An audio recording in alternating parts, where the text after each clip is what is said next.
Hello children, how are you? Here you are, the listening of the pupils book, page 64, activity 22.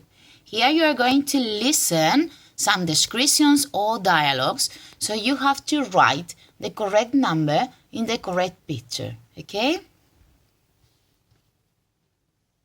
1. What's that? It's a frog. 2. She's got a mouse. 3. What are those?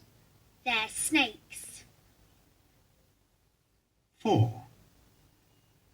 Have you got a rabbit? Yes, I have. It's a young rabbit. 5. What's that? It's a dog. 6.